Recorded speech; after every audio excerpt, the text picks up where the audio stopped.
Creatures of habit, you know how that goes. I declare the meeting of the Sweetwater County School District Number 1 Board of Trustees to order.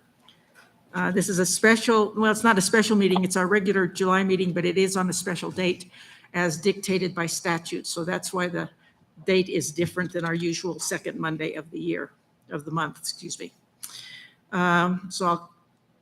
If you'll stand and join me in the Pledge of Allegiance. I pledge allegiance to the flag of the United States of America and to the republic for which it stands, one nation, under God, indivisible, with liberty and justice for all.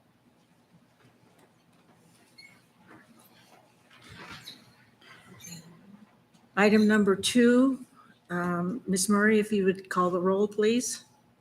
Mr. Reedy, Here. Mrs. Summers. Here. Mr. Mickelson, Here. Mr. Batolo, Here. Mr. Jackman, Here. Mrs. Thompson. Here. Chair Jellicoe. Here. Thank you. I would entertain a motion to approve the agenda. So moved. It's been moved by Mr. Jackman. Is there a second? Second. Second by Mr. Batolo. Before we approve it, I want to draw everyone's attention. We've switched to a new system called Board Docs, which makes it very easy to put items into the agenda and list subfiles and those kinds of things. But so we're not going to have, moving forward, an actual addendum that we approve. As you go through this, there are 4 items that have addendum in front of it, so they will be part of the consent agenda. It's just that the addendum items were added today, and we wanted to distinguish that they have been added, and so addendum appears before it, and that way you can tell when an item has been entered the day of the meeting. So with that information, all in favor of approving the agenda, please say aye. Aye. Aye. Aye. Opposed, nay. Motion passes. Item number 3, I'd entertain a motion to suspend the board meeting and open the public hearing. So moved. It's been moved by Mr. Jackman. Is there a second? Second. Second by Mrs. Summers? Oh, Mrs. Thompson. Okay, second by Mrs. Thompson. All in favor, please say aye. Aye. Opposed, nay. Motion passes. We are now in the public hearing, and the public hearing is for the 22-23 budget. Mr. Duncan. Very good. Thank you, Madam Chair, Board of Trustees, Superintendent McGovern. This year, Gina and I are going to tag team this presentation, so I'll start us off and hand it over to Gina, and then I'll pick it back up when we go over the fiscal update. But first of all, I'd like to give a shout out and a big thank you to all the principals and the secretaries and the department heads for all of their work that went into generating this budget. That's better.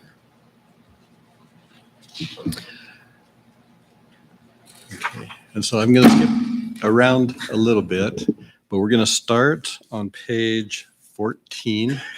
And this is the budget appropriation and the levy.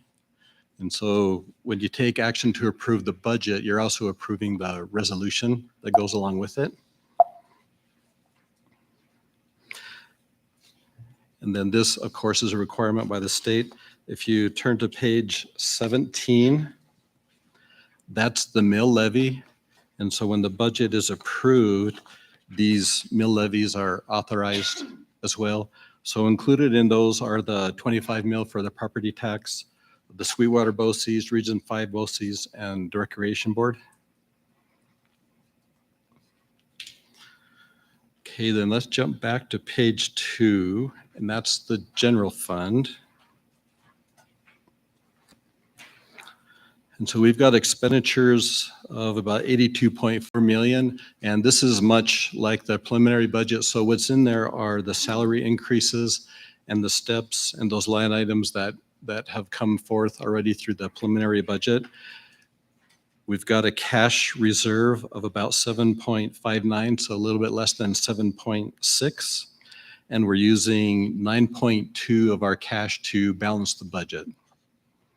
So our total cash is about 16.79, a little bit less than 16.8. And so if you could turn to page 2A,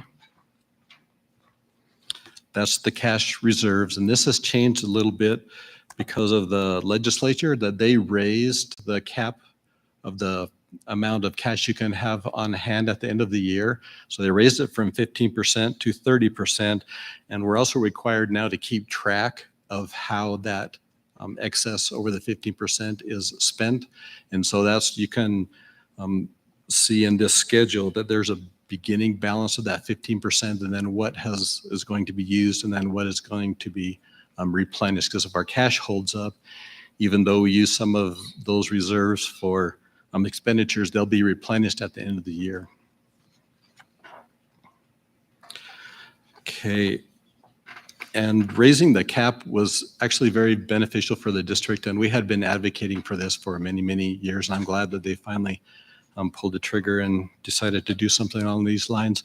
It helps especially in our cash flow, because we don't get our first foundation payment until midway through August, so we've got to carry ourselves for the 6 weeks until that other money starts coming in, so that's very helpful. Also, it helps us manage the excess tax collections without having to reduce the expenditure budget.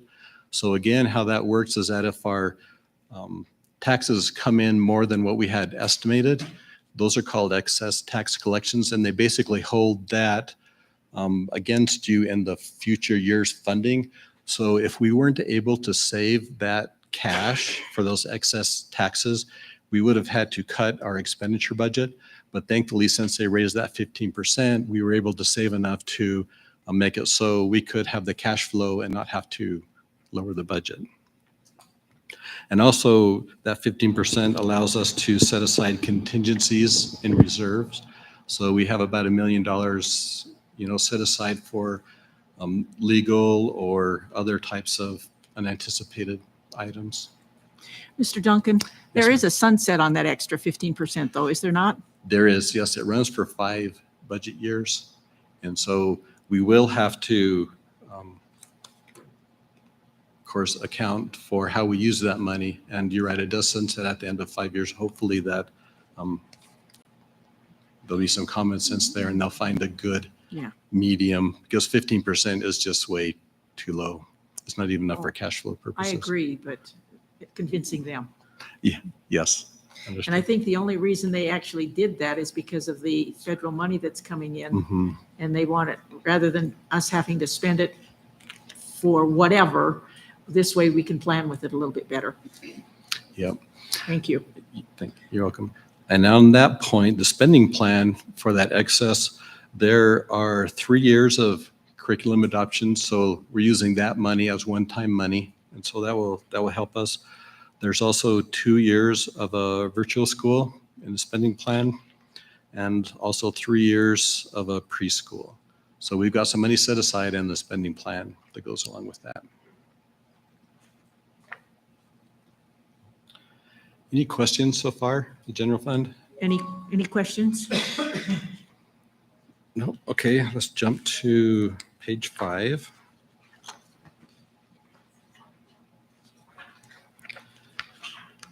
And this is the Recreation Board. And the Rec Board has adopted their budget earlier this afternoon. And some of the big items in their budget are the track and the turf field at the junior high. And also there's a couple $100,000, 180-some thousand for sound shells at the Rock Springs High School auditorium as well.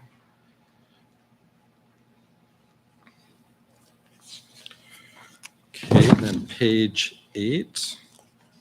Those are the district capital projects. And these go along with the rec board projects.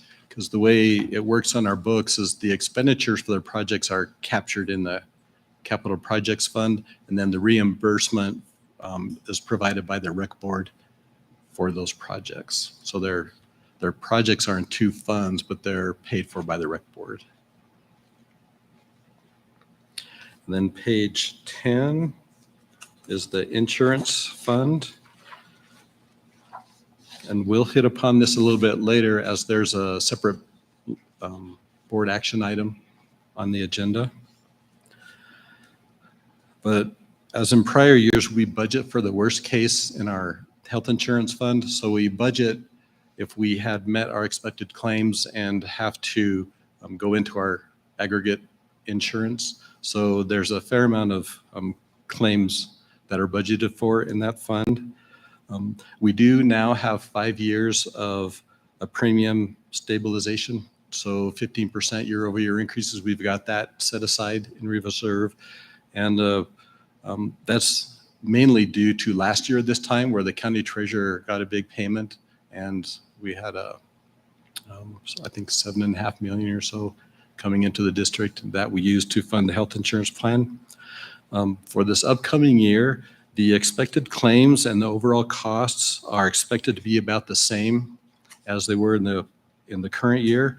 But what's in the budget amount are the dental and the vision plan enhancements that were approved during negotiations. And also as a point of information that there's an insurance specialist position as well to help support for the communication and whatnot for the district. That's also in the budget. What was a little bit different this year is that their stop loss insurance came in quite a bit higher than it had in previous years. It was up by about 27%. And this one is a little bit of a double-edged sword because you buy insurance to protect yourself and lower the risk of high cost claims. Well, when you do that, they have to pay those amounts that are over $225,000 a person.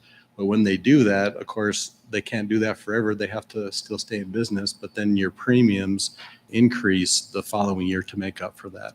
So we have seen a number of stop loss claims come through this year in which we actually have the cash. And so later on, I'll touch upon how that will affect the premiums. Okay, and we expected the premiums to come in between 6 and 10%. The calculation was around 7% from last year, but compared to UMR's calculation, it was about 9 to 11%.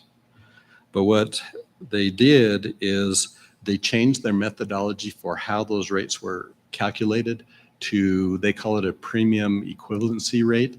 And so it's based upon your historical claims, payments, and history.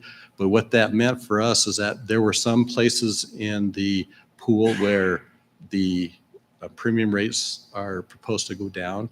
And then there were some that proposed to go up, and I'll get into that a little bit deeper under that other agenda item. But to cut to the chase, even though we have those increases, that the proposed rates are capped at 6.5% for the medical plans. So,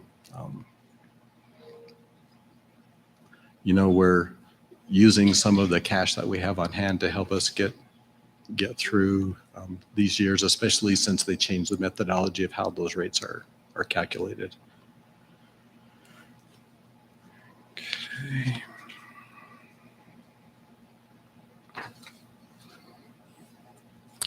All right, that's almost in for my part. Any questions on health insurance? Any questions? Anything?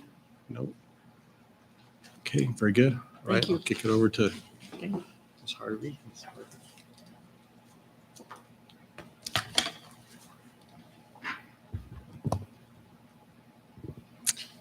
Okay, if we can move to page 4. And this is reporting all of our federal, state, and local grants. And this would include amounts of grants that would be carried over from the prior year, plus any new grants for the 23 year. Details of the individual grants, and some we've grouped together, are on pages 4A to 4E. So that's where you'll find the detail for each particular grant.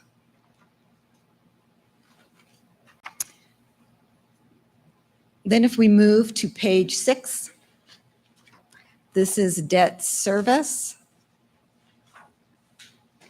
And if you'll see there, it is 0. There is no debt. It's always a good thing. And then moving on to page 7.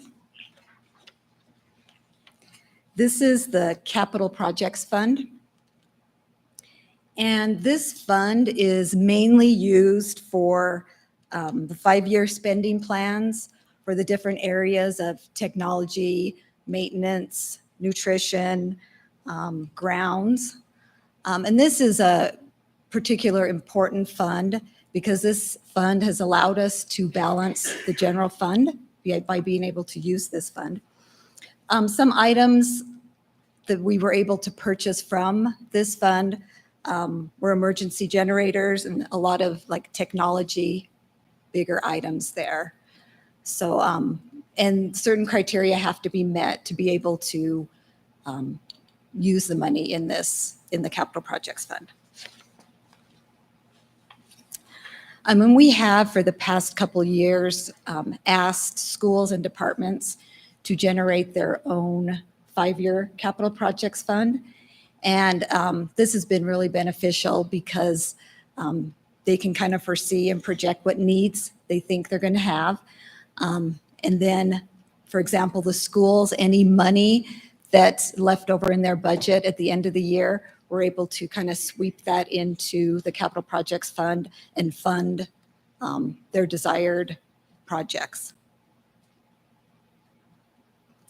Okay, and moving on to page 9, capital construction. And this is for any capital construction projects that we're currently involved in.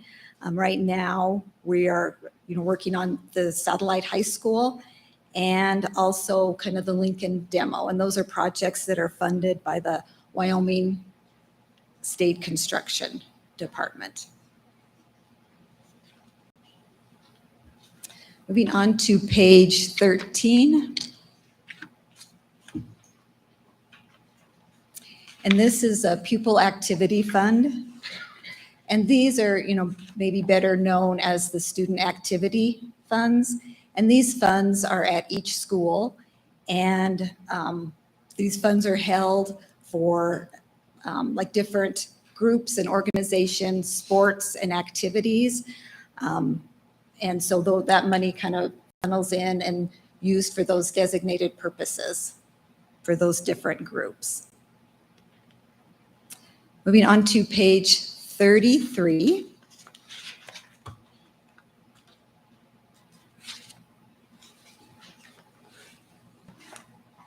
And this is the cash flow projection. And kind of what Scott had mentioned before, because of the increase of that 15%, it kind of helps us with the cash flow. And the way we've prepared this is consistent with our methodology in prior years as far as how we're going to do all of those projections. There will be a little change in kind of the monthly, the mineral tax, and we're kind of a little bit uncertain on how that's going to affect the cash flow at this time. But that's still kind of a fairly new change. Any questions? Any questions? Then I'm going to hand this back to Scott.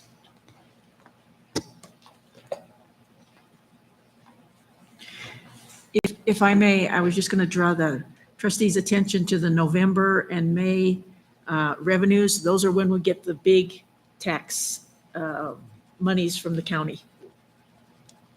So that's why those are so much larger.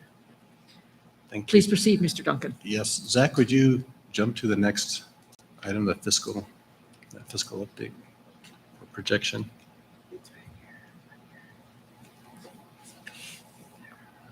Yes. Okay, the fiscal update, item number 4B. Yes. Yep. On this one there, I won't go through all of the items, but there are some that I'd like to highlight. The first part is down at the very bottom, there's a series of small, narrow boxes. The first three have zeros in them. That's a good thing because that means we have a balanced budget. So we're projecting a balanced budget for the 22-23 year and the 23-24 year.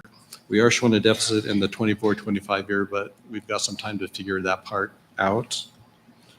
I'd also like to point out that for the foundation program, we're expecting that those funds will be decreased compared to last year, not only in total, but also on a per ADM basis. So our funding is going down from the state compared to last year. Also another item, the excess tax collections. And again, we're using the cash that we were able to have at the end of the year to help bridge that gap without having to reduce our expenditure budget. Any questions on the projection?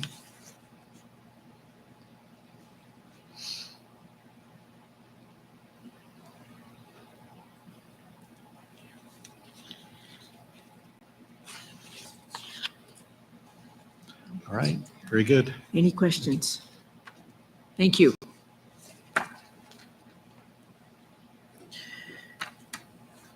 Okay, public comment for the public hearing. We did receive one, but it's actually appropriate for the regular meeting rather than the public hearing. So I'll delay that one until we get to the regular public hearing. Is there any in-person public comment regarding the budget or the fiscal update? Any in-person comments? Seeing none, I'll entertain a motion to close the public hearing and reconvene the board meeting.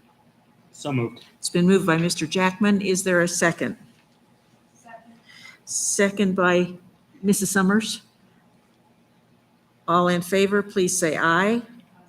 Aye. Aye. Opposed, nay. Motion passes. So we are now back into our regular meeting. Item number 7, the superintendent reports. 7A, Comprehensive Literacy State Development Grant. Ms. Garner? Awesome. Thank you. Good evening, Chair Jellicoe and trustees. I'm excited to be here tonight to be able to tell you the plans for our grant that we have recently received. So if Zach could pull up my PowerPoint. Thank you, Zach. All right, as you may recall, in September of 2020, Wyoming was awarded a federal grant of over $43 million over 5 years. Zach, would you advance? Thanks.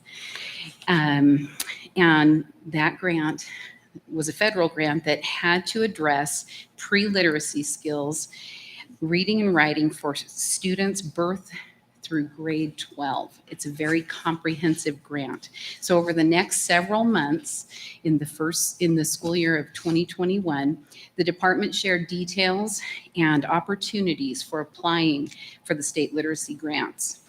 As you may recall, I was the new chief academic officer at that time.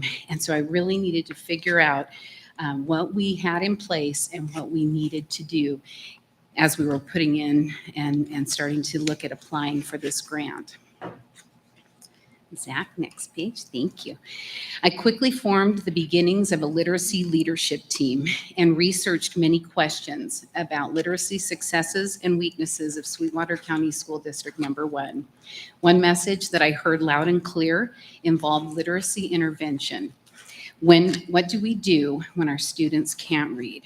The team went looking for intervention tools that could be used with readers K through 12 and ways to support these students.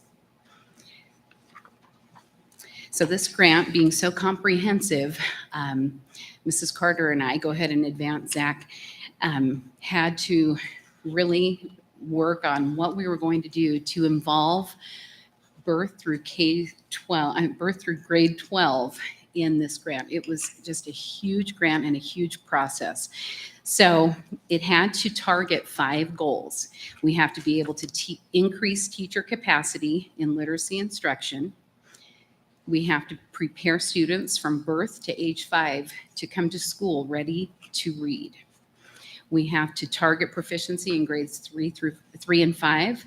We need to produce high school graduates who are literate for college and careers. And we also need to ensure that our families have access to literacy programs. And so this, as you can see, this was a huge, huge grant that we had to really put a lot of thought and work into. So while we were doing it and working on this grant process, Mrs. Carter and I put in for the mini literacy grant piece. And that was awarded. We were excited to first secure the mini literacy grant in the amount of $869,638.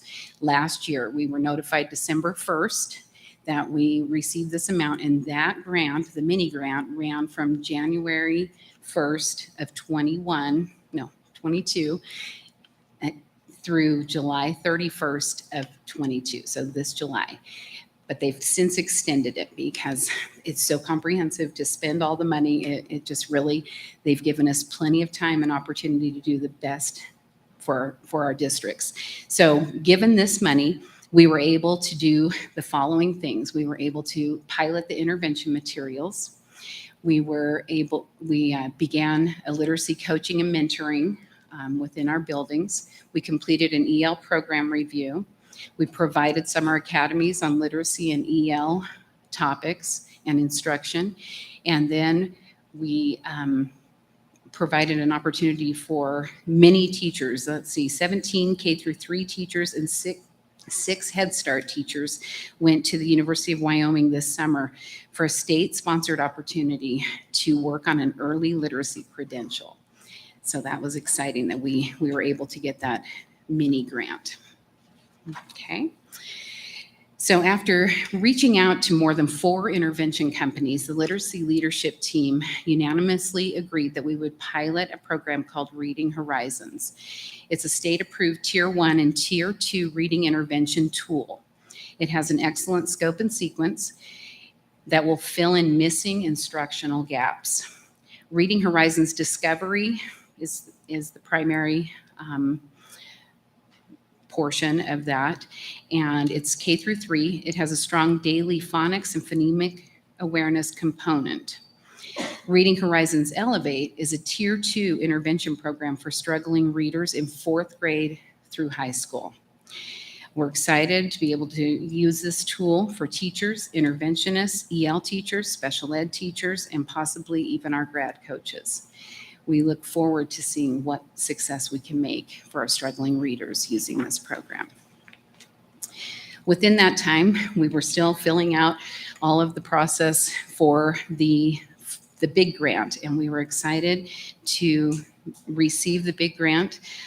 We were just notified a few months ago, which will bring our district $4,870,105 over the next 3 years to target literacy, instruction, and support for our children. The thoroughness of the grant had to break down to 15% of the funds have to target birth through age 5, 40% has to target grades K through 5, and 40% must target grades K through 12. We also, in the grant, we have to have some type of current literacy program review by an outside agency. And so when we do that, I will share those details as soon as we have that done this fall. It also, all components must follow the science of reading. On the next slide, in case. Excuse me just a minute. Yes. So that's 95% that are dedicated. What happens to the other 5%? That is for what do we call it? What do they call it, Mrs. Carter?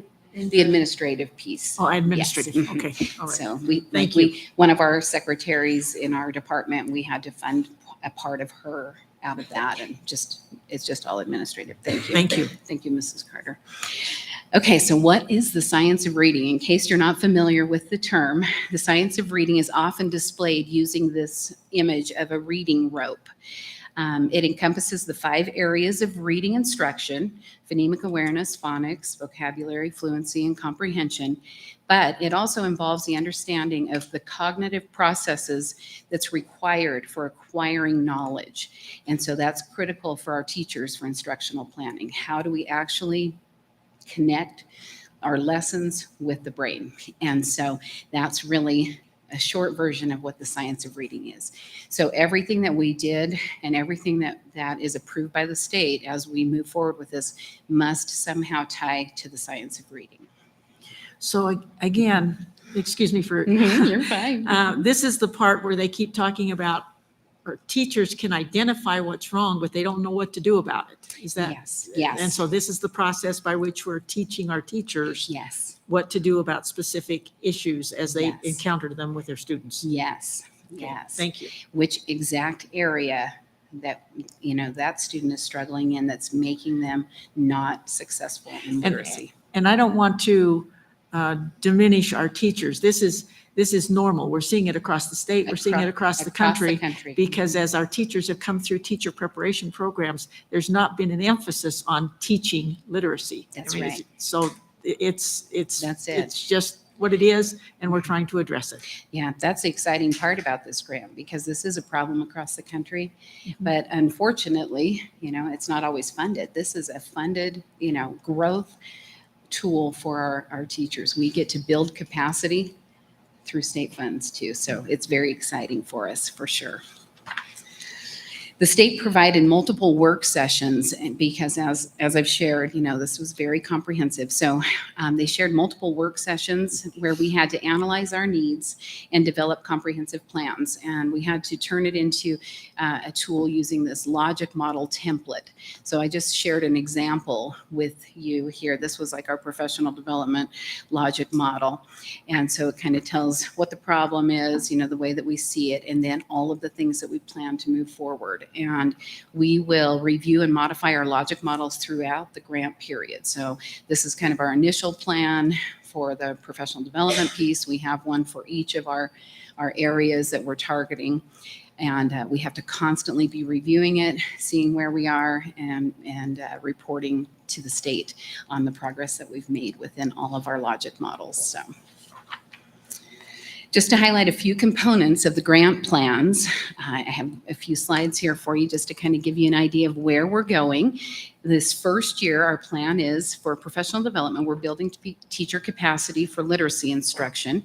We're going to provide PD, coaching, modeling of effective literacy strategies and in the science of reading, and use data to drive that instruction. Using our data, what tool are we going to need to work with each student? We're going to implement the Reading Horizons materials, actually K through 12. We're going to provide letters training, which is also a training that the state has sponsored. You may have heard of it. And it's all about the science of reading and strong reading instruction. And so we're providing it to 25 teachers each year for the next 3 years. We're also providing it to our administrators and our pre-K teachers. So Head Start and community pre-K teachers are also invited to participate, which I'll talk about here in a minute. We also are providing EL training. We're working, remember last spring when we had that, the review of the EL program, Chad and his team will be doing EL training, mentoring, and support pre-K through 12.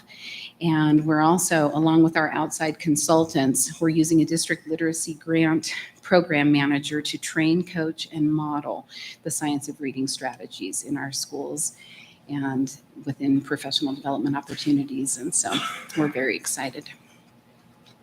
For birth to age 5, our plans include, we're going to work with our Head Start and our future district preschool programs while we create partnerships with local preschools and home child care providers.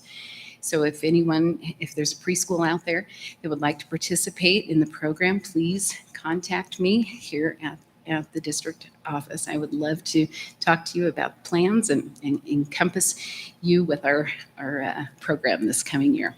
We're going to lead professional development for these teachers and providers, as well as provide parent training, birth to age 5, and family literacy events. We're providing materials and resources to our partners. Our K through 5 plans include continue to work on building our MTSS and RTI programs within our buildings. And that's where building capacity within the teachers, it's going to just kind of blend naturally into the work that we've already done with RTI and MTSS. We want to be able to provide systems of support to our struggling students. We're going to implement the strong intervention programs and provide materials needed for Tier 1 instruction in phonics and phonemic awareness. And we're going to provide coaching, mentoring, and instructional support for our teachers. Our 6 through 12 plans include continue working on our MTSS and RTI programs within our buildings. We're going to implement the literacy intervention tool. We are also piloting at the high school a program called Branching Minds. It's a program that Mr. Stratka had shared, and so Mr. Supas came to us along with Mr. Straka and said, let's try this.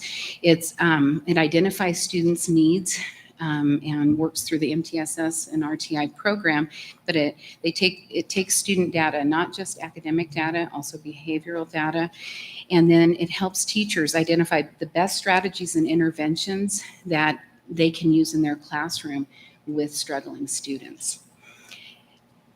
And then we are providing also Newsela access. Some of our schools have used Newsela. I didn't know much about it, but then I heard that different schools, they had used their PTO money or, oh, you purchased that? We need to talk about that. It's a great resource for EL students, but it's also for all students because it's all about nonfiction literacy. And so it gives us instructional levels that are adjustable. And the program has been shown to show literacy gains in only 3 weeks. And so we're super excited to have that opportunity. And that's really going to be for our 4 through 12 because we wrote the whole thing into the grant. So learning to read is a key to student success. It has become a national priority, a state priority, and now a district priority. I look forward to sharing the successes with you in this first year of the grant next summer at this time. Does anyone have any questions? Any questions? Mrs. Thompson? Thank you, Madam Chair. I guess I just have a couple of questions and then maybe a comment. Okay. I guess you were talking about how there's going to be parent support for birth through 5, but what about the kids that are already in the district? Is there some sort of training that we could offer parents who might have a kid who's struggling reading and give us some tips on how to get that child where they need to be? Definitely. We will build that into our parenting programs within the schools. So thank you for bringing that up. Okay, and then do you have examples of the reading materials or things that you can show us on how the program actually works for us people who are more visual learners? Sure, I do. Yes, I do. Would you like to come by my office or I don't have Sure. anything with me? I'd be happy Okay, to yeah, do that. come on by. Yeah. And then another one is just a comment. So when we're working with community partnerships, the first thing that popped into my head is United Way of Southwest Wyoming and their Dolly Parton Imagination Reading Mhm. Library program where books are free birth to 5-year-olds. That's a great program. It's a great way to get kids interested in reading. Is that Yes. something that could possibly work with our program as well? I'm not familiar with who funds that program, but I do know they seek local donations. It's $35 per child to get the free materials each year. So do that if you want that program to continue. yes, interesting. That's my shout out. Thank you. Yes. Thank you. Uh-huh. Other questions? Mr. Jackman? Thank you, Madam Chair. Yeah. Ms. Thompson, I'd be remiss if I didn't shout out to Raising Readers as well as a Okay. program where books are distributed through doctors to kids, 0 to, I think, 4 years. But Interesting. they get them with their checkups Really? free, and they have Okay. them in English and Spanish. That's awesome. I did not know that. Thank you. I'm still learning about the community. You know, I've been here for 2 years, and so thank you for sharing that information. Further questions or comments? Thank you. Great. Thank you. Item 7B, bus routes, Mr. Klingenpeel and Mrs. Knesvich. Our favorite topic. All right, Madam Chair, members of the board, Superintendent McGovern. We'll get right into it. As you guys will recall, last year, our routes were tore down and totally rebuilt. That was bad news. The good news is we really haven't had a lot of issues. The biggest issues that we have had are our buses are at capacity. So we may have to make changes here and there in order to deal with that. If we have a bus that's not capacity, we may combine a route or take some kids from one route, put them on another route. But luckily last year, we didn't have any students that were denied access to a bus. Okay. I wanted to talk about our routes for this year have not changed very much. They're pretty similar to last year. There have been some changes, but they're minor, and Rochelle will talk about that during her portion. I wanted to talk about the routing software. The implementation of our routing software, I'm going to tell you, it has not been an easy task. There's been, and there's going to continue to be, numerous amounts of information that has to be added to that program with all our students, and it has to be kept up to date. So there's always changes within that system. So it's a good system, but it's cumbersome until we can get everything in there. And there's a lot of information that we have to put in there. So a routing program, I mean, if you guys have been on a trip, put your departure point, destination point in Google, and you see the little red pin on there. It's about the same thing with our routing software. When we put it in there to do a route, it has pins at all our stops. So we have issues with some of those coordinates. For instance, the high school coordinates was in the center of the high school.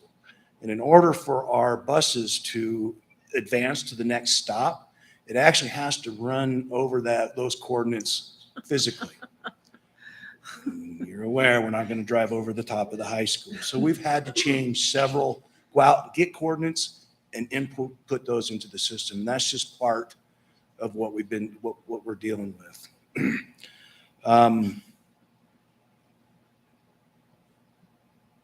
So these issues, they take time to resolve. Technology's been great. We've been working with them. We've been working with the school bus manager, the programming, and we've all been working hand in hand to resolve these issues. And it's gone pretty smoothly for the most part. We've had some issues that have taken a few days to resolve, but we get them resolved. And then we're also going to be bringing online a parent app. So if you are an Apple user, you just go to the Apple store, you get the app, you download it, you tell about your student, is the bus running late? Where's it at? And is it on time? So it's going to eliminate a lot of calls to transportation and to the cab about what's going on with their student. They'll be able to get on there and see real time exactly where they are. Now, if you're an Android user, you can't do an app. You actually have to go to the website, and then you can do those same functions from the website. Excuse me, so clearly, parents need to have accurate information into the system. Yes, because we update from PowerSchool. So Okay. if they have an incorrect address in PowerSchool and we go and build a route, we're using that information from PowerSchool. So you're absolutely right. It needs to be kept updated. It needs to be kept updated. So All the time. parents out there, please make sure that your contact information is accurate. Yes, thank you. Actually, I have really good news on that front. Oh. You mind if I step in for a moment? With PowerSchool, we purchased the eCollect plugin, which is basically a registration program that's set up within PowerSchool. So parents can go in. I've actually had some who've already kind of found it as I've been working through the forms. They can go in and do the update student contact information, and the secretary can approve it, and it updates the address immediately. Okay. So they'll use that same program to request bus routes or transportation. As they get in, they can actually see the address that we currently have for them on file and update that within that page. Constant. Oh, nightly. school bus manager, it syncs nightly. Power School and school bus manager sync nightly. So, but it's pretty slick. I'm excited. So that should make it convenient for people. Much then. easier. We've had parents doing it from the app, from the website, and we're getting positive feedback from those people who are jumping in ahead of time and kind of finding our new little things that are coming out. So Okay, and what's the name of the app again? School bus man. school bus manager is the transportation School app. Bus Manager is and it's an Apple app. Yes. Okay, And if they're Android, they just have to go to the website. of School Bus Manager. Correct. Okay, So they'll go to the school bus manager website and they'll be able to do all those functions that you can on the Apple app. okay, thank you. That took us a couple days to figure that out too, because we're like, why is this not working? Here's one of the things I'm excited about, and I hope we can get it online. I've talked to Stephanie about it, technology, and we think we can do it. But what we want to do is we want to print transportation ID tags, scanners for the students. So when they get on the bus, they scan the ID and it takes attendance. So we know, and parents know, that their student has gotten on the bus.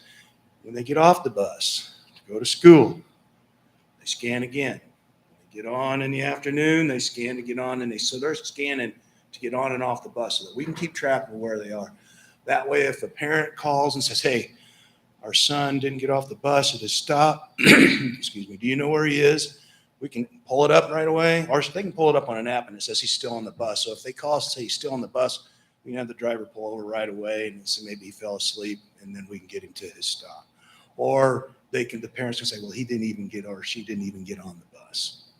Okay? Again, all this takes time a lot of time on the front to front load it, and then hopefully it'll start running a little smoother. Once we get to the just updating it phase, I think things go a little bit smoother. So this is like a card, or It'll be a card. Yeah, it'll be an actual card. so students being students, Yeah. what if they don't have their card? There's also a thing for the bus drivers to take. They can just check their Okay. names.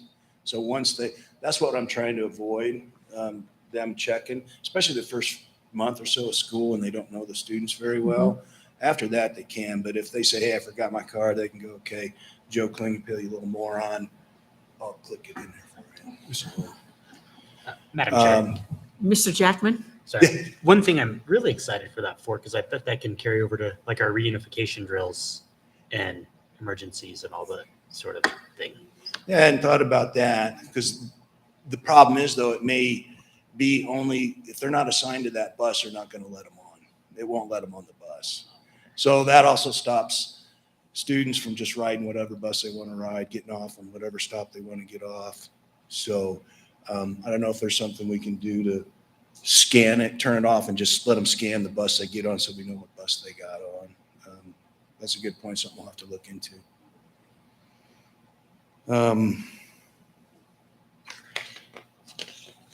All right. I'm going to not take any more of your time. Rochelle's been looking forward to talking to you guys for a week now. So I'm going to let her take it. Thank you, Joe. Such a popular subject. Good evening, Madam Chair Jellicoe, trustees, and Superintendent McGovern. Transportation registration will start on Monday, July 25th. A parent square will go out to the whole district at letting parents and guardians know where they need to fill out the information for busing. Joe had said there will be minor changes to routes that do not affect the stops in general. It's just only the efficiency of the routes and the way, or of the routes that were discovered when we drove the route. So basically, if I have a stop that's across the street from one another, we just combined it so that it's just one location instead of 2 or 3 different locations just down. So we just kind of combined them a little bit. This year, we are incorporating the tablets. When our route drivers return for their training starting August 12th, the tablets will be given to the drivers and they will go out and drive their routes. The tablets will give them precise locations of the stop along with the students that will get on and off at those stops. This year was a challenge with all the changes that we had. Suggestions were made and we listened. Transportation did their best to address as many concerns as we could. Stops will be the same in the AM as the PM, as there was a lot of confusion when they had different stops that they were getting off in the afternoon that they were not getting on in the morning. So we had a lot of kids getting off at the wrong stops because that's not what the stop they got on in the morning. For the most part, the buses will be the same bus numbers in the AM and the PM as well. We also implemented cartoon characters for the elementary schools. So not only will the characters on the bus have be able to identify their bus by a character, but they will also be giving a tag to go on their backpack. So that way they have both, if the teachers, the principals, they can see their tag, know what bus the kid goes on. It doesn't make a difference if we change the bus number, as long as this is on there, the kids know what bus they need to be on. And then when we get the scanner and everything, we'll put their badge that they are going to scan on the opposite side. So it'll be on their backpack and they can just come up and hold it and scan it as they go. Shortage for employees is everywhere and transportation is no different. We still need drivers and aides. So tomorrow from 11 to 3, we'll be having a job fair at the transportation department. The community businesses have donated hamburgers, hot dogs, Pepsi products, games, face painting, a magic show, and a dunk tank. And I know the boards are wanting to be my guinea pigs on the dunk tank, right? Yeah. But we would like you guys to join us as well. So you guys are more welcome to join us for our fair. Is there any questions? Any questions or comments? Thank you. And you said that was 11 to 3 tomorrow? Thank you. Thank you. That was fun.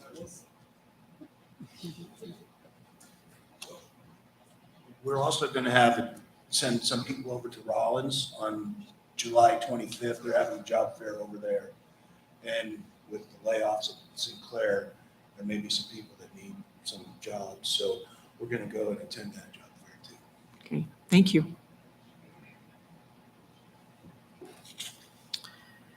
Item number 8, communications and correspondence or the public comment. If a member of the public initiates specific complaints or charges against an employee in order to protect the employee's right to privacy and due process, the board will only hear those complaints or charges in closed session. The board encourages concerned individuals to file complaints using the appropriate district complaint procedure and appropriate forms which can be obtained from the district's website.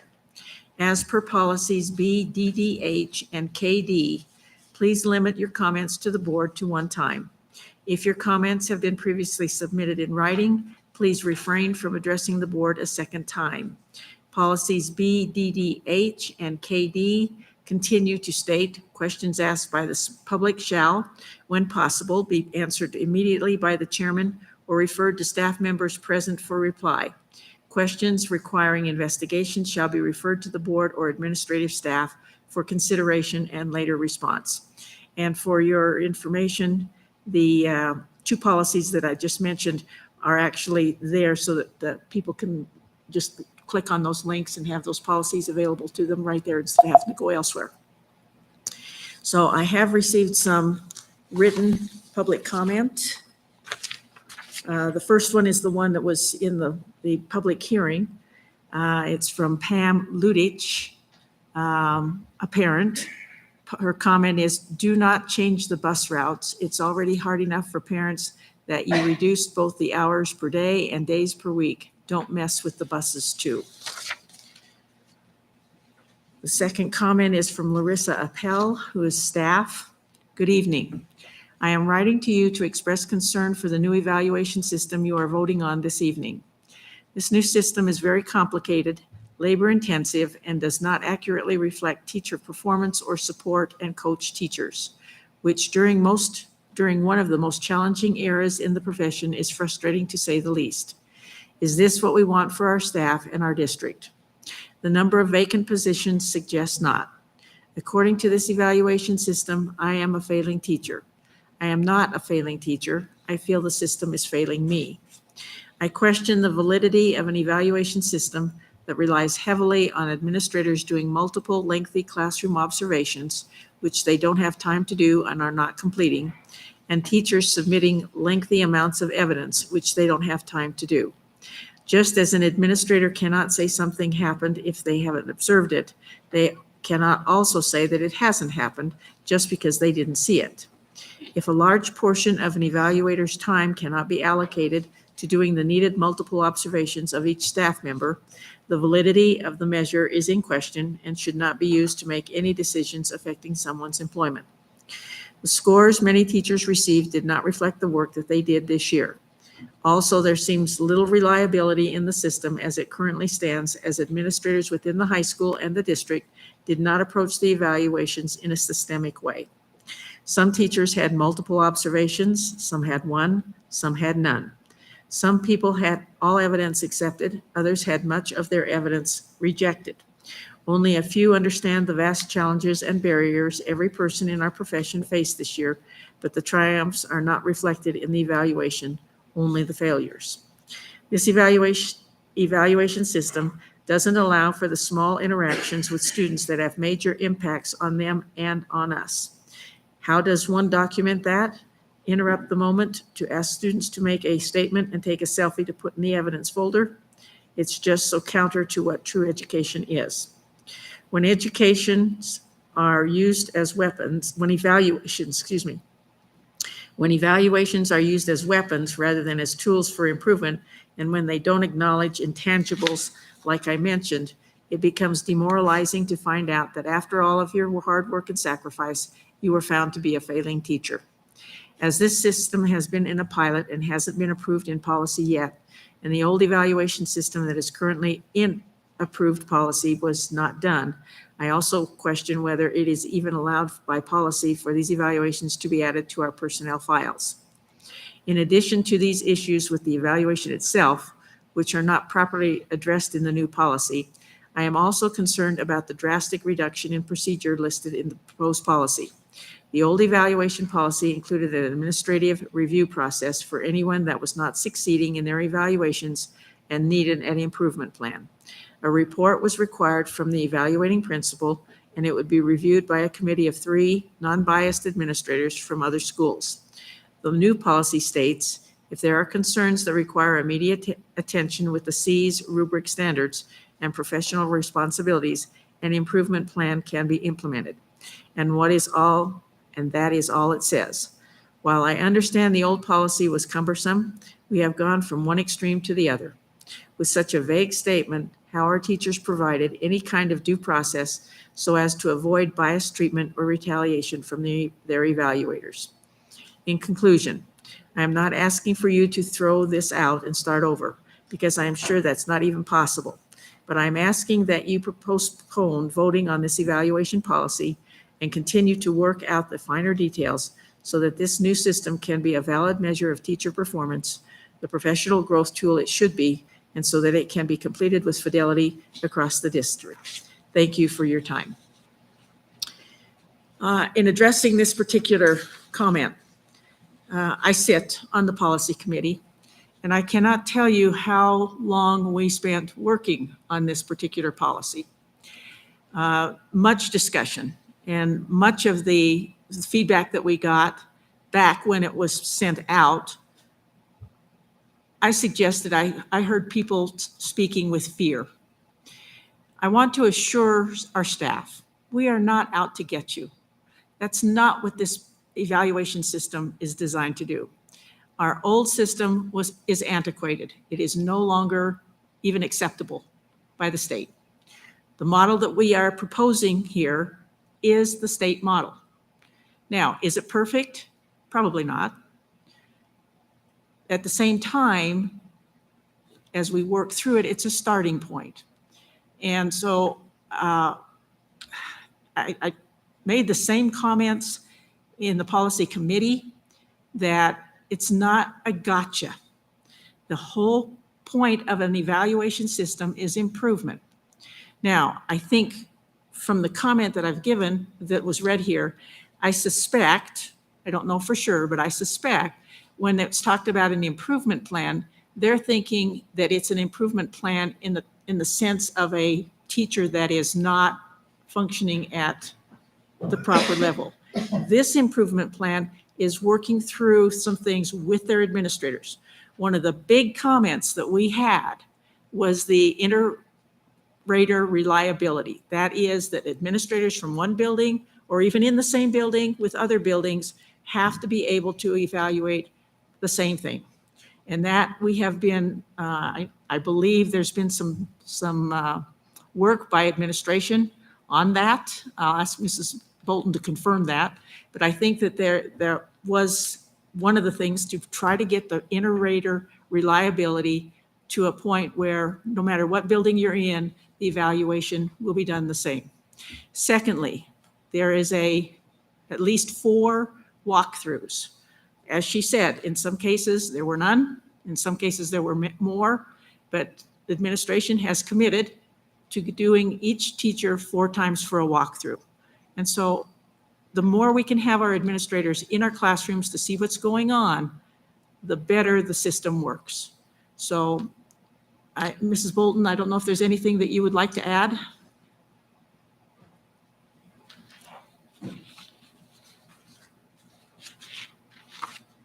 I would, just because not all the board is on the policy committee. And thank you, Chair Jellicoe, because you did clarify and explained very clearly the discussion that occurred during the policy committee. And I want to be very careful before statements are made for other people versus just talking for oneself, because it becomes very speculative. But we did take the feedback that people gave us, and we were very, very specific in the policy based off of that feedback. I do want to clarify some things from this public comment just in general, but this evaluation system actually is set up to reflect teacher performance. It's also set up to be a growth tool. And I think that Chair Jellicoe again explained that we can empathize with the feelings out there, and we need to take steps in order to change that perception. All of us agree with that.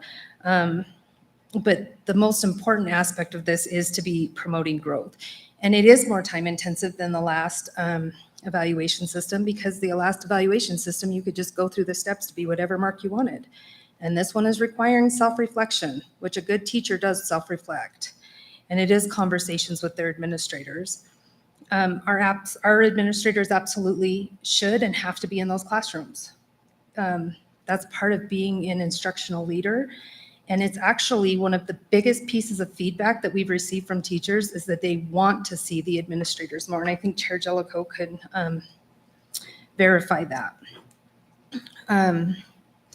We are focusing more on walkthroughs versus the lengthy observations. We still do have formal and informal observations, which some of them require pre-conference. Both of those require post-conferences, but the walkthroughs actually are 10-minute glimpses of time with specific feedback on foundational practices of instruction, where the teachers get feedback right away. I do want to clarify that this was initially adopted as the pilot, and we moved into keeping it with COVID and everything because it was free from the state. We weren't going to change it after 1 year because our teachers and everybody had been through enough with COVID. And it was adopted by the board, which replaced the old policy. And we went off the implementation manual of Cs. And now the policy committee went through and refined timelines and definitions. Chapter 29 requires evaluations, so it's not a choice for them not to be in their file and done. I want to clarify that the policy committee is meeting beginning in August, and we are developing the GCN-R. And so what Ms. Abel was discussing about her concern about some of those details and checks and balances being removed, those don't belong in the GCN policy. They belong in the -R portion, which is the procedures. There will not be anybody going to administrative review yet with the new evaluation system being in place. So we absolutely have the time at the beginning of the year to detail that out and put that out. So there is still that checks and balances, which we don't want to get rid of. And for now, the people that have had concerns with their evaluations, when they followed the chain of command, they've absolutely met with me, and we actually are actively investigating some of those and still working through some of those concerns. Of course, those are personnel concerns, so we won't discuss them at the board meeting. Last, I would just like to verify that as soon as not tomorrow, next Thursday is our first administrative training with the evaluation system, and that will continue year to year, but throughout this year, we'll obviously have more intensive training. The administrators want it. We already had one training that kind of put out where some of those discrepancies were that we really need to discuss and get on the same page. It was very beneficial, and it really guided where the training is going to go next Thursday. And Gina and Copper actually are going to be the ones that are leading that with us this year. And then, of course, they're on site helping the high school with various other things too. So we're very lucky. Are there any other questions based off the concerns? Other questions? Thank you. Item number 9, the treasurer's report. Madam Chair, I don't think we opened the floor for public comment. Oh, I'm sorry. Yes, is there any in-person public comment? Thank you. Good evening, Chair Jellicoe, members of the school board. I'm Glenn Subas, principal at the Rock Springs High School, and I am speaking for Rock Springs High School. At this time, I wanted to inform the board that next Monday, Tuesday, and Wednesday in the cafeteria at the high school, we are starting our early adopter training with Gina Copper with the Don't Ever Stop organization. We're going to be starting our look and our refining of the evidence-based grading system. So that's next Monday, Tuesday, and Wednesday. We have 20. We've invited 25. I'm not getting all the confirmation yet, but we should have at least 20 staff members that will be receiving that training, and that's next Monday, Tuesday, and Wednesday. You're invited. We'd love to see you there. There is no free lunch, though, so I'm sorry. We're not doing the free lunch, but you are invited to attend. So we'd like to see you there. Also, I was going to report on some confirming of some dates. September 1st is one of our first big events with the Tiger Town Bash. The parade will start that afternoon, and we will go down Main Street with the rally ending at Bunny Park that afternoon. September 2nd, first home football game. We will be doing a recognition of the Hall of Fame members. On September 3rd will be our Hall of Fame dinner. So you're all invited to attend all of those events, including the dinner, and we'd like to see you there for that recognition. And then, of course, one of the big fall events, Homecoming Week, will be September 12th through the 16th, and I'll come back and report more information on the specifics of Homecoming Week. But I just wanted to invite the board and inform the community of those events. What time is the training Monday, Tuesday, and Wednesday?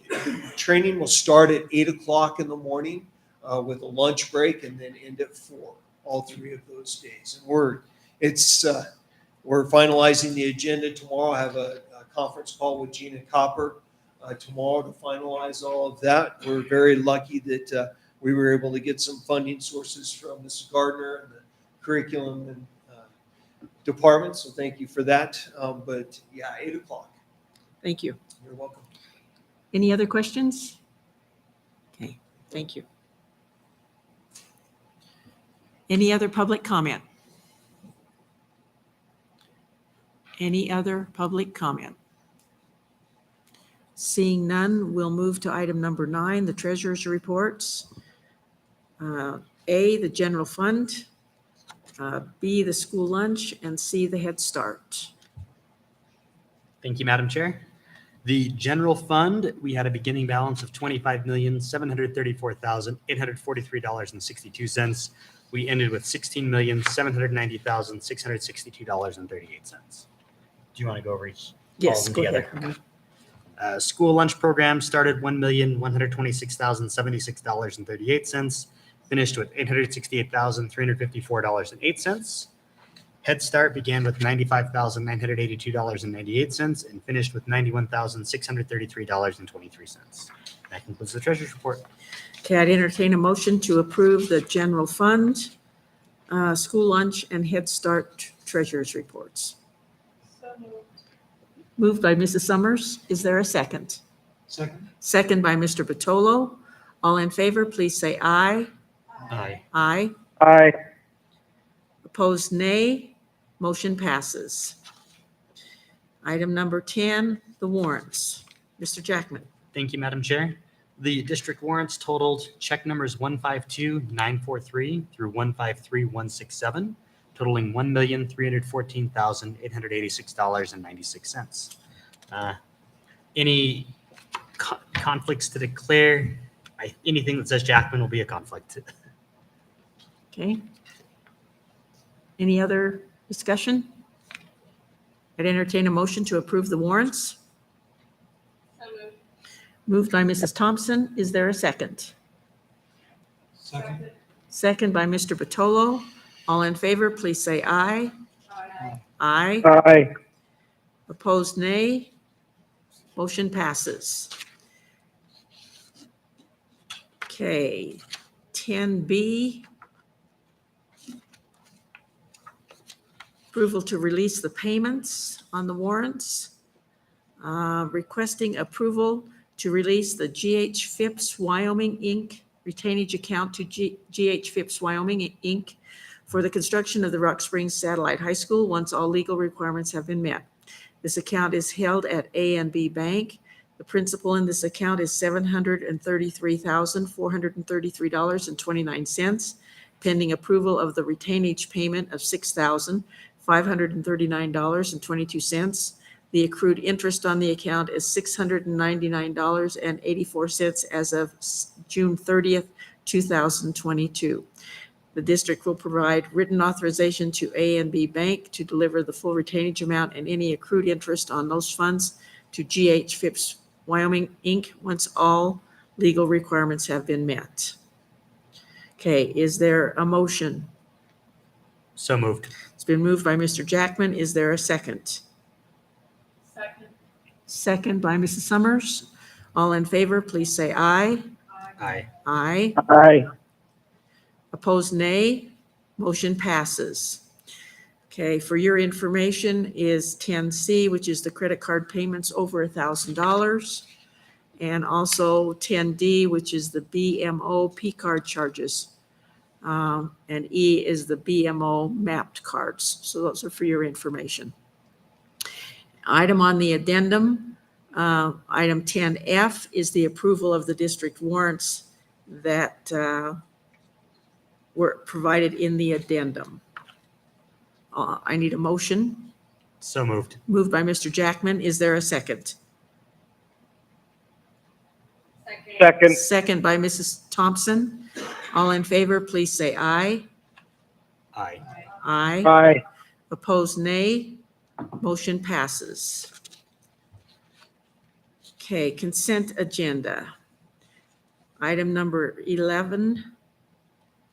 All matters listed under the consent agenda are matters about which the board has governing policies, implementation of which is delegated to the superintendent. They will be enacted in one motion in the order listed below. There will be no discussion of these items prior to the time that the Board of Trustees votes on the motion unless members of the board request specific items to be held and discussed separately and/or removed from this section. 12 is the consent agenda minutes. A is the approval of the minutes from the June 13th regular board meeting.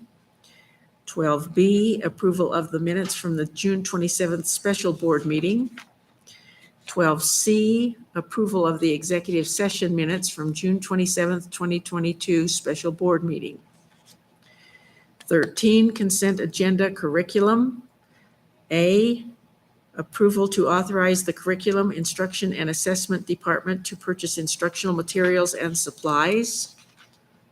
13B, approval of the renewal and purchase of Imagine Learning software licenses. 14 is, there's nothing under item number 14. Consent agenda number 15 is facilities. This is an addendum item.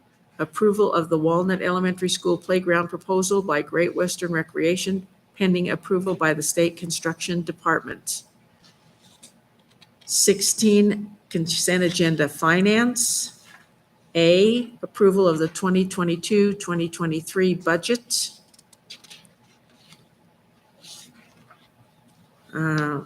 16B, approval to increase the deductible for property liability insurance. 17 is nutrition services, which there is no items at this time. 18, consent agenda personnel. 18A, approval of personnel recommendations. 18B is an addendum, approval of additional personnel recommendations effective today. Item 19, consent agenda technology. 19A, approval of the 2022-2023 one-to-one handbook.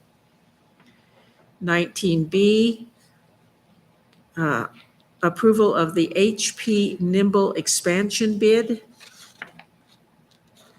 19C, approval of the CAB network equipment bid. 19D, approval of cab camera equipment bid. 19E is an addendum item, approval of computer village for Apple device parts and service repairs. Item 20, consent agenda transportation. Approval of the bid for the sale of a surplus vehicle.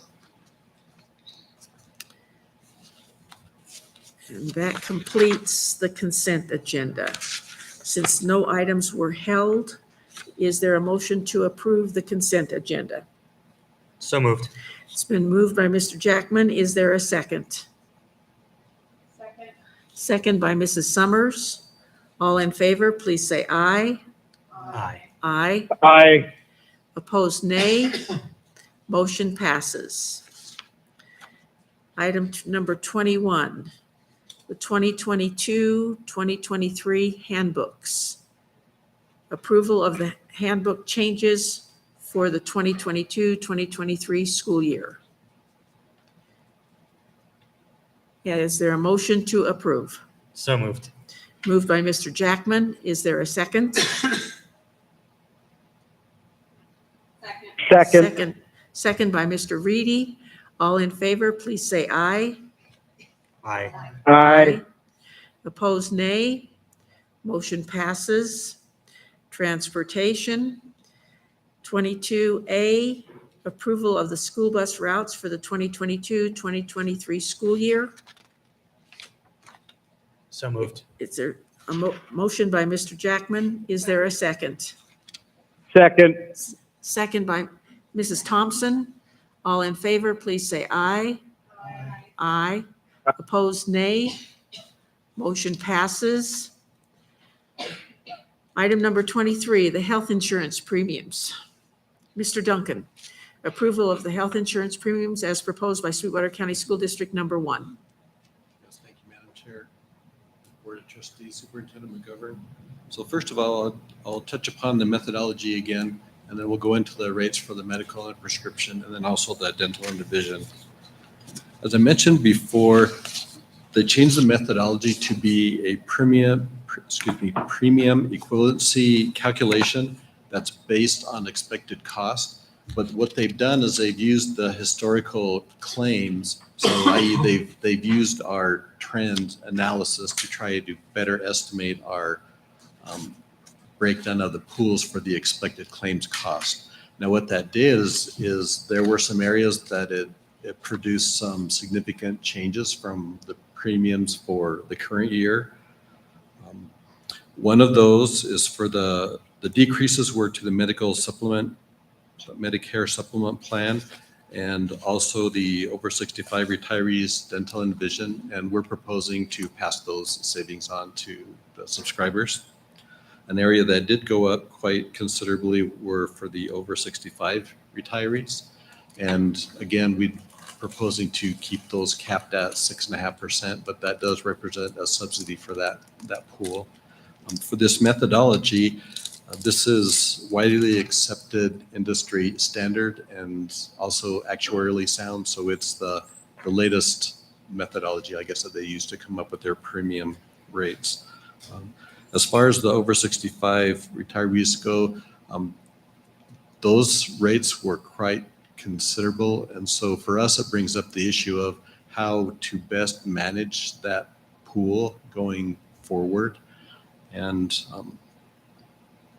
I think that that would be a good task for the insurance committee to look at this upcoming year and to see if there are some actions that we need to take to mitigate the risk for the district, as well as protect the interests of the over 65 retirees. Okay. Okay, for the medical and the prescription plans, so these are your $1,000 PPO, the 1,500 high deductible, and the 2,500 high deductible. UMR is calculating an increase between 9.5% and 11.5% from the current rates. And so this pool would be for the actives and the pre-65 retirees. They're calculating a 79% increase to a 92% increase for the over 65 retirees. But again, we're proposing to cap those at the 6.5%.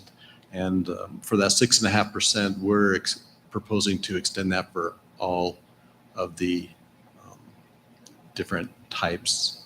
So across the board, basically that 6.5% cap.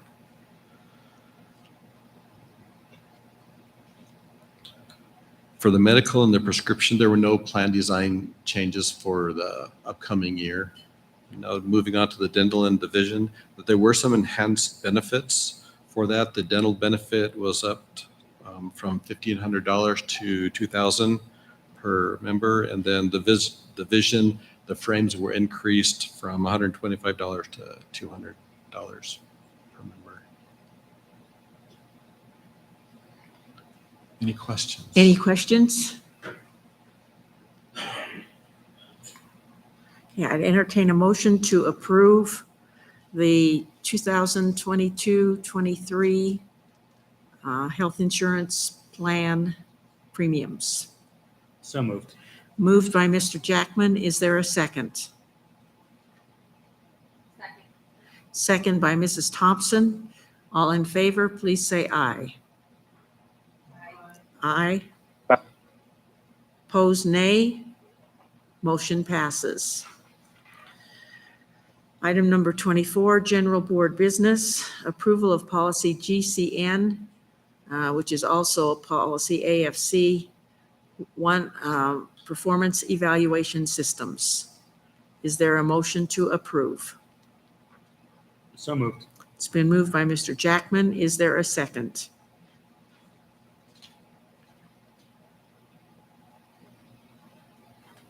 I'll second. Let's see, I think I misspoke. The last motion was to approve the health insurance plan for the 22-23 year. This one is the performance evaluation system.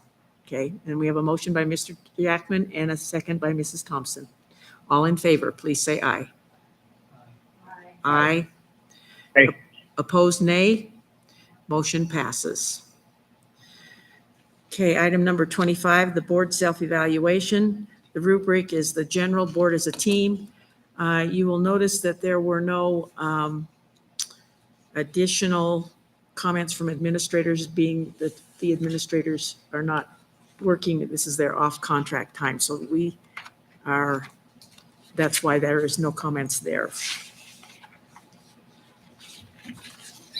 Okay, anyone? I was looking for my copy. I had it.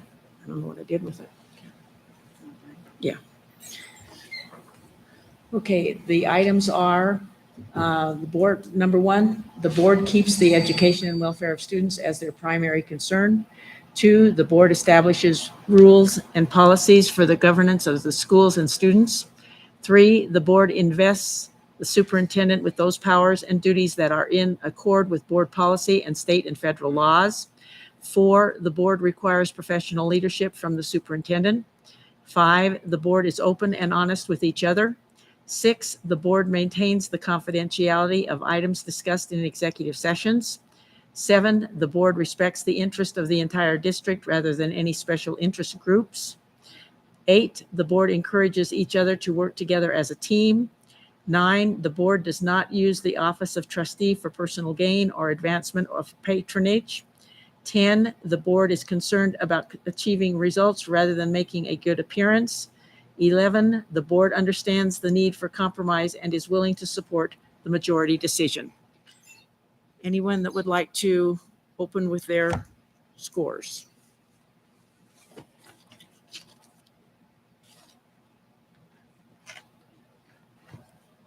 Mr. Jackman? Thank you, Madam Chair.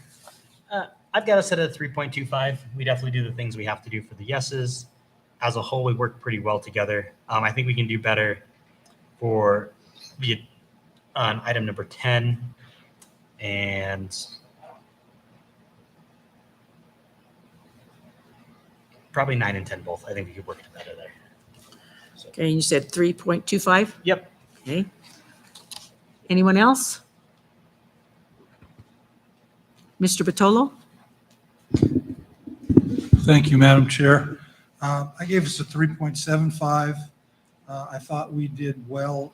These are really kind of compliance things, it seems like to me, except for I gave a 3 on number 4, 8, and 10. Thank you. Madam Mrs. Chair. Thompson? I gave us an overall 3 rating. I gave us a 2 on number 5 as well as number 10. I feel like under those specific items, we do need to be more honest and open with each other on what we're thinking about. I also am concerned with item number 10, with achieving results rather than making good appearances. Mrs. Summers? I gave us an overall rating of 3. I'm going to concur on number 10. It sounds like with the other 4 members, and, you know, I have a couple of examples. One of them I brought up before is using this evaluation system. We go through it every board meeting, and we are still not using the data we're collecting to make changes and improvements. So I would like to see us working towards achieving results more. And then, yeah, I think that was my main one. And so I did give us a 2 on number 10.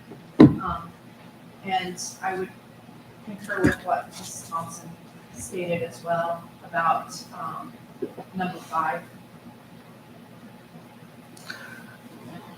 Thank you. Mr. Reedy? Yes, ma'am. I gave us an overall rating of a 3.50. And I agree with what Mrs. Thompson said. So I'm not going to get into it and repeat it again. So, but 3.50 is my overall. Thank you. Mr. Mickelson? I gave us a solid 3 on 1 through 11 for an average of 3. Thank you. And I gave about a 3.3.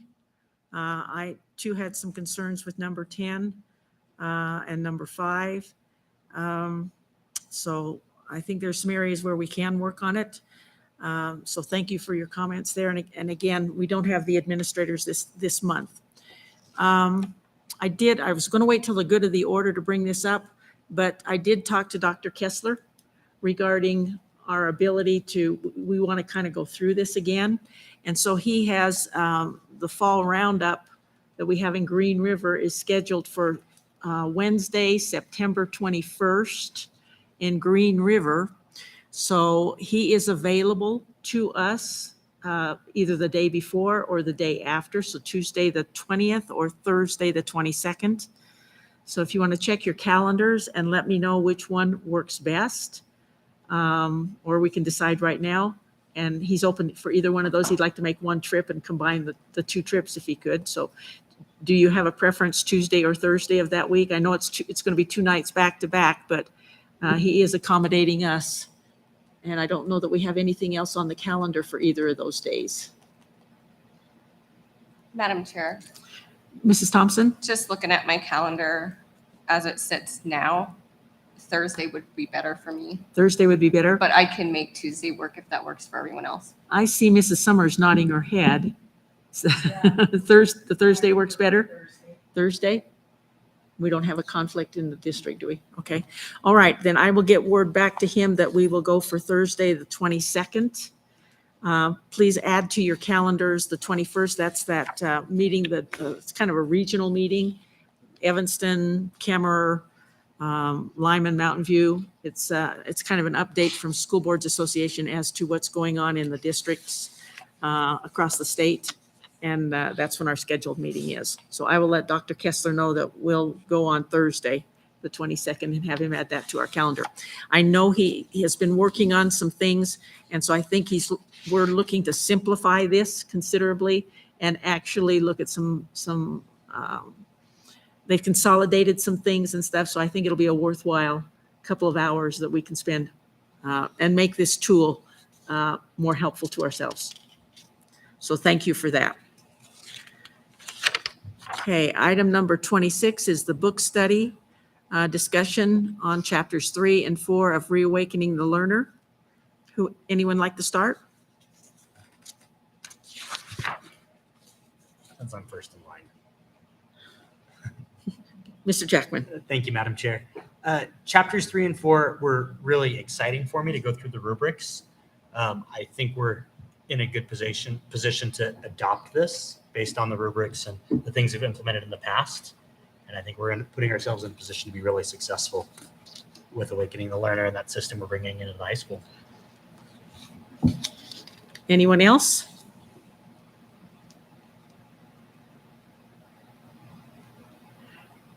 I would agree. I think the rubrics are interesting and that they actually give us some things to really be looking for, and it's going to help us to help assess too as we move forward and looking at achievement as a board. Mrs. Thompson? Thank you. One item that I thought was interesting was how in one example they gave the teacher was teaching her students how to use data to become better learners instead of using data as, oh, I went wrong there. It was just a completely different mindset, a change of thought and process. And I just thought that was really amazing. Thank you. Anyone else? Anyone else? Okay, then we'll move on to item number 27, which is good of the order. Anyone? Mr. Jackman? Thank you, Madam Chair. One quick thing that's came up a lot since that fiasco happened with the Young at Heart Center and the chair trustee for District 2 is our cost controls and our measures and making sure embezzlement's not happening. We go through frequent audits. I feel like this district is doing everything possible to prevent anything even close to that happening here. I mean, as somebody that does business with the district, there's a frustrating amount of cost controls to make sure that all money is being spent appropriately and it's going 100% to our kids. Thank you. Any other comments? Good of the order.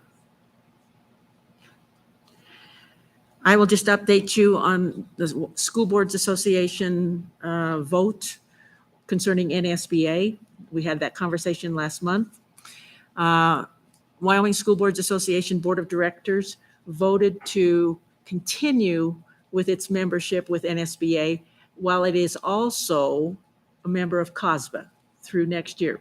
The idea is that to try to affect change in both of them. And if we're not part of it, then we can't affect change. So NSBA has made some positive changes. We feel like in order to have a voice that we needed to remain a member of NSBA. We are also a member of COSBA. We are one of 3 states that have dual membership. But in order, again, to try to affect change, you have to be at the table. So we will take a look at that again, probably next year. But in the meantime, we are a member of both organizations. Okay, item number 28, board information. Okay. 28A is nutrition services, operations, and meal prices. Good evening. Hello. Trustees, Chair Jellicoe, Superintendent McGovern.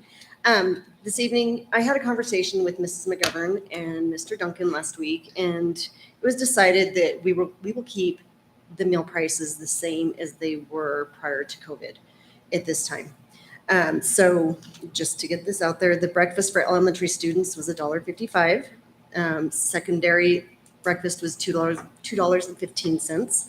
Lunch was $2.85 for elementary, and lunch for secondary was $3.30. Reduced students pay 40 cents for lunch and 30 cents for breakfast. I would really like to encourage everyone, because we are going back to meals being paid this year, we will need families to fill out the free and reduced applications. Those are available online. We also have paper forms at the CAB. At schools, they will be available at the school offices in both English and Spanish. We just got the Spanish version completed the other day, but those are up on the district website at this time. So if you go to the Nutrition Services tab, families can find them there. So again, everyone should fill out that form. So we want to get as many free and reduced kids on there as possible. We are able to keep the prices the same at this time because we have an excess in funds.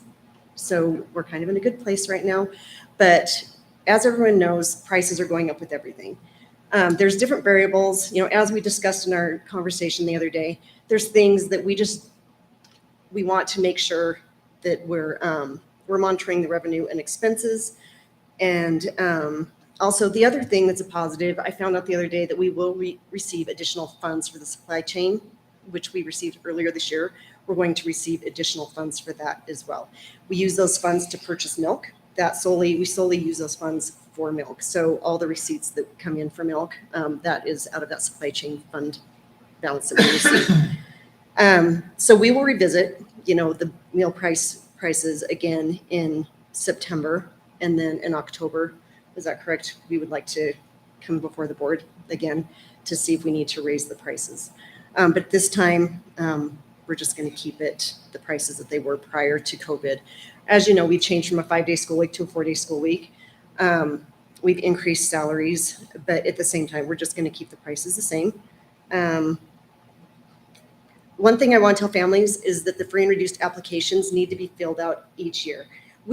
Some districts did not keep, having students fill out or families filling out the free and reduced applications. We continued on with that. So with that being said, any families that filled out the free and reduced application last year, the first 30 days of school, their child will be free or reduced. Again, we really don't want families to wait that long to fill out the form again. But at the same time, if your child was free or reduced category last year and they were notified, those families were notified that will be in place for the first 30 days, but another form is required for this upcoming year. So people really need to fill out those forms. Another thing, the My School Bucks. So you can families can put money on their students' accounts by going to myschoolbucks.com. So that's the way funds can be added or paying at their schools. So parents and guardians, please, if you even think you might qualify for free or reduced, please fill out the application. It applies not only to food service, but it also applies in other areas of the schools. Fees and things like that. So please consider that. There is real discretion. If I understand correctly, they have like a card or a pass or something. So every student has one. And so there's no difference between one with a student with a reduced or free lunch or one that's paying. So that, students don't know about other students' situation. So please, if you're in need, please fill these out. Yes, please. And I would like to piggyback off of that because when I was at the Head Start meeting earlier in April, that was one thing that one of the parents, her concern is that she said, that made her feel better knowing that any student that does qualify for free or reduced meals, no one knows. It's completely confidential. I know back in the day, it used to be if you're free or reduced, you got maybe a blue ticket or, a different colored ticket. Obviously we don't have tickets anymore, but I just want to make sure families understand that no one knows. It's completely confidential. Any student that's free or reduced, they go through the line just like anyone else and no one will know. Well, we understand that families may be going through some hard times right now. So, please, your kids need to eat. I mean, this is breakfast, this is lunch. They can't learn if they're hungry. So please consider this. And we'll still be offering the second chance breakfast. Okay, second District-wide chance as well. breakfast again. Those were Yes. very successful last year. Yes. Okay. All right, thank you. Mhm. Okay, item number 29, new business. There's a new vacancy notice with the addendum that was out today, so the vacancy notice is up to date as of today. Item B, the calendars for the months of July, August, and September. The question has come up, are these still valuable to you? Or if we just opened up a district-wide calendar online, would that suffice? Or do you want to continue to have these calendars printed out for, out for July, for the next 3 months? Let's put it that way. What are your desires?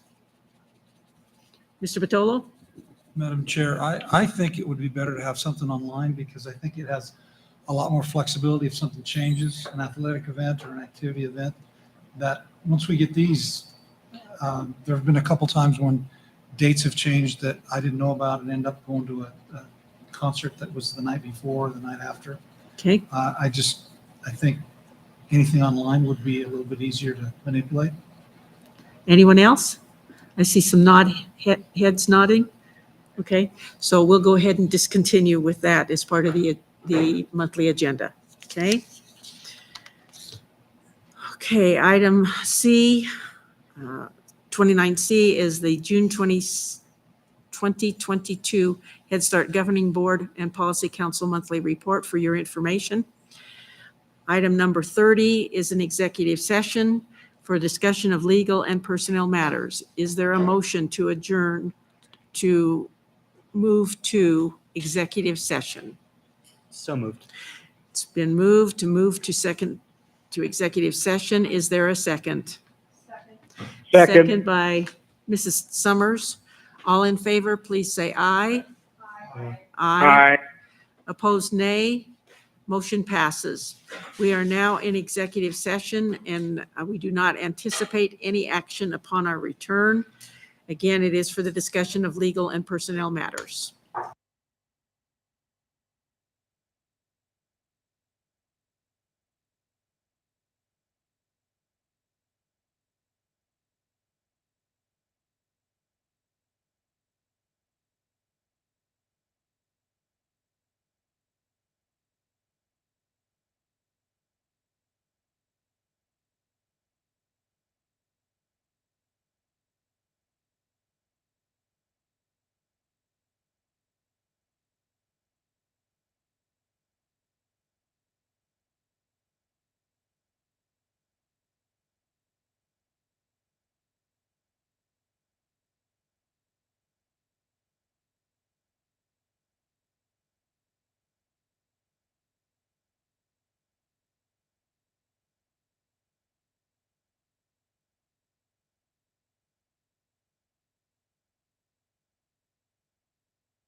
It's working.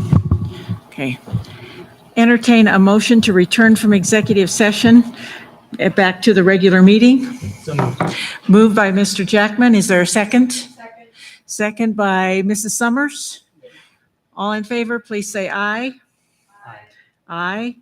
Opposed, nay. Motion passes. And I would entertain a motion to adjourn. So moved. Moved by Mr. Jackman and seconded by Mrs. Summers. All in favor, please say aye. Aye.